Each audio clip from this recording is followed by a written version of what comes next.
And now it's time for the further adventures of Big Jon and Sparkie. Today's chapter is entitled, Yuki's Moment of Truth.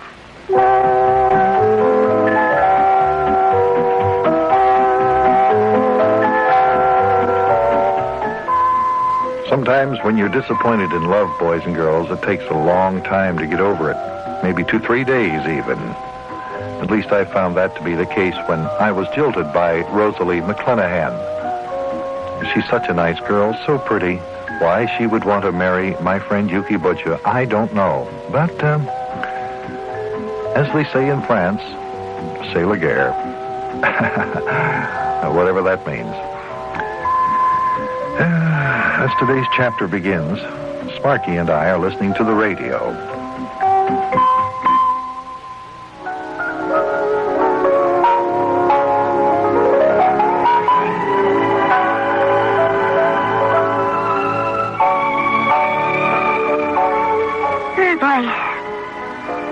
George Bryant really plays pretty music on his radio program, doesn't he, Big Jon? Yes, he does, Sparkie. It's very pretty. It's kind of romantic, don't you think? Yes, it's very romantic. What's the matter, Big Jon? Don't you like the music? Well, I'll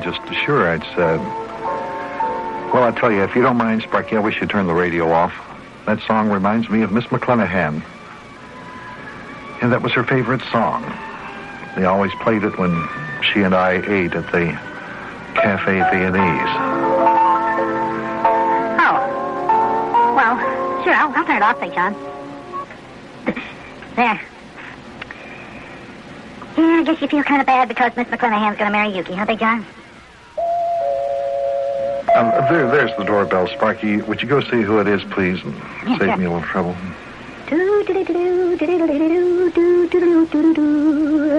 Boy, Big Jon sure does feel bad about losing out in his romance with Miss McClenahan. Oh, it's Mayor Plumfront. Hi, come on in, Mayor. Screen door's unlocked. Well, howdy, lad. Hey, just thought I'd stop over and see how Buster's feeling today. Thought maybe it could use a little bit of cheering up there. Well, he's sitting there in the living room. Sure does need cheering up.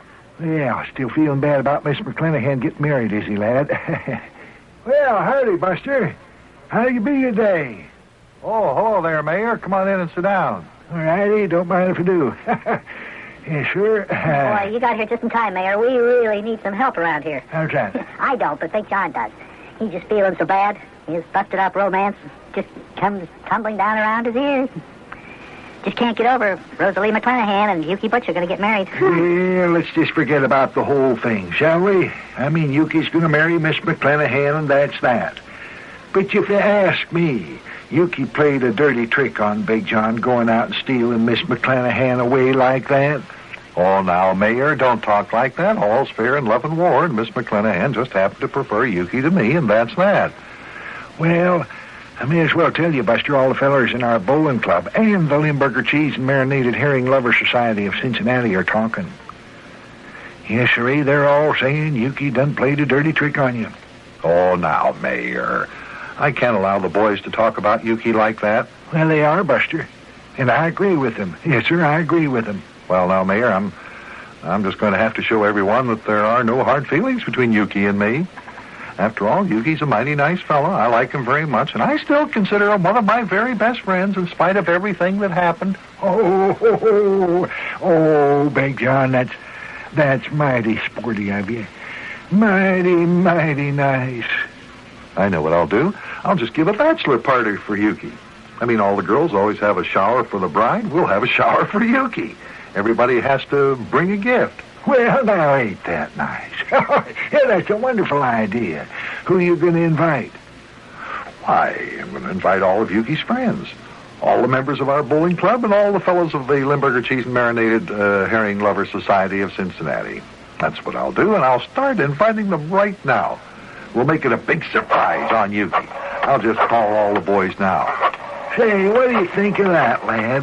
Sparkie, what do you think of that? Ain't that mighty nice of Buster like that? Boy, we're going to have a party. Hey, Waldo, how are you? This is Big Jon. Hey, listen, Waldo, I'm figuring on having a surprise party, a bachelor party for Yuki Butcher over here at my house, and I was just wondering if you could make it.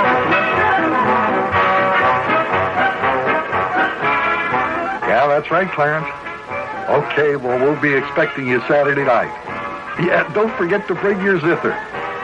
Okay, Claire. Come on. Yeah, Charlie. Well, Louie's bringing his glockenspiel, and Hammy said he'd get some new strings put on his banjo. Yes, and I asked Oswald to bring his ocarina. You bet we'll have all kinds of music. Oh, we'll have a great time. Okay, buddy boy, I'll see you Saturday night. Remember, it's a surprise on Yuki, so if you see him, don't say anything. Yeah, okay. So long.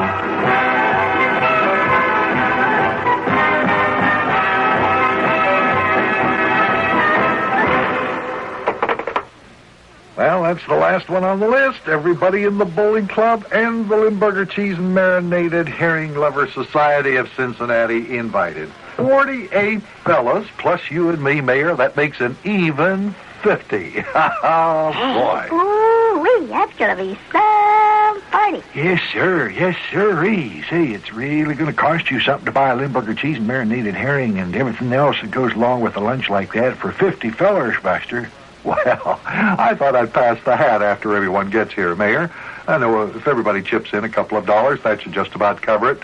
Oh, it's going to be one of them there things, huh? Last time you had a party at your house, you made $15 on the deal. I did not. I made about 10 and a half. What are you talking about? We answer the doorbell, Sparky, see who it is? Yeah, sure. Oh, boy, we're going to have a party. We're going to have a party. We're going to have a party. It's going to be fun, too. Oh, I'll bet Yuki will be surprised. Oh, hi, Yuki. Come on in. The screen door's unlocked. Yeah, fine. Well, how are you there, Sparky lad? What's new and interesting around the old place anyhow, hey? Nothing. Nothing at all, Yuki. A big ton of Mayor Plump Fun are just sitting here in the living room. Yeah, so I see. Howdy, fellers. How are they today? Well, here comes the groom. Hi, Yuki. Come on in and sit down. Yeah, don't mind if I do, Big John. Yeah, comfortable here. Fine. Well, Yuki, Yeah, well, Big John? I suppose you'll be seeing a lot of Rosalie McClanahan between now and that wonderful day. Well, as a matter of fact, now that we're going to get married, she's going to be pretty busy. I asked her for a date tonight, but she said she couldn't go out with me. I guess she'll be busy picking out her wedding dress and her going-away outfit and all the stuff like that there, and probably packing a lunch or something. Yeah, I suppose so. Yeah, these will be busy days for you and her. I suppose Saturday night you'll be seeing her. No, as a matter of fact, I won't. She's doing something else Saturday night. Hey, fine. Oh, that's a fine. Well, I was thinking maybe you'd like to come over here Saturday night. The mayor and I thought we'd play a little game of Parcheesi. Maybe you'd like to join us. Oh, yeah, fine. Say, by the way, here's some mail for you. I met the mailman as I was coming in. He asked me to give you your mail. There's a mighty fancy envelope here. Let's see. It looks like an invitation. Hey, this wouldn't be your wedding invitation, would it, Yuki? I don't know. Does look like Rosalie McClanahan's handwriting on the envelope there, though, doesn't it? Guess that's why she wouldn't give me a date for last night. She was probably busy writing out all these here invitations. Open it up, Big John. I'm anxious to know when I'm getting married. She never did discuss the wedding date with me yet. You're kidding. You mean you don't even know when you're getting married? No. Well, here, let me get this thing open. Take a look at this invitation. Yeah, this is her wedding invitation, all right. Listen, Mr. and Mrs. Hector Quinton McClanahan request your presence at the marriage of their daughter, Rosalie Josephine. Rosalie Josephine? Yeah, that's her middle name. She was named after her grandma on her mother's side, Josephine Shottlekotty. Continue there, Big John. See if you can find out when I'm getting married. Request your presence at the marriage of their daughter, Rosalie Josephine, to Lieutenant Colonel John Chester Smilington III on Saturday, the 25th of the... Lieutenant Colonel John Chester Smithington III? Lieutenant Colonel John Chester Smithington III? Wait a minute. That's not my name. Besides, I ain't even a lieutenant colonel. Now, how'd that half-wit invitation printer make a half-wit mistake like that? Can't they get nothing straight? Hey, wait a minute, Yuki. It seems to me that Rosalie McClanahan's going to marry a lieutenant colonel named John Chester Smithington III. When'd you ever get the idea she was marrying you? Why, she said so that night I popped the question. I asked her if she married me. She said, just as plain as day, I'm sorry, Yuki, but I already said yes. Hey, now wait a minute. Why would she say she was sorry if she was marrying me? Yeah. Looks like you just took it for granted that she meant she was marrying you. Oh, me. No wonder you couldn't get a date with her, you dumb snoot. She was busy making plans for a wedding, but it wasn't your wedding. She was devoting all her time to her future groom. Oh, Yuki Butcher. What a dumb snoot. D-U-S-N-O-O, snoot, dumb snoot. Oh, me. And I invited all the fellas, 50 of them, over for a surprise bachelor party on Yuki. Oh, fine. I'm a bachelor. We'll have a party to celebrate me being a bachelor. Boy, oh boy, oh boy, oh boy.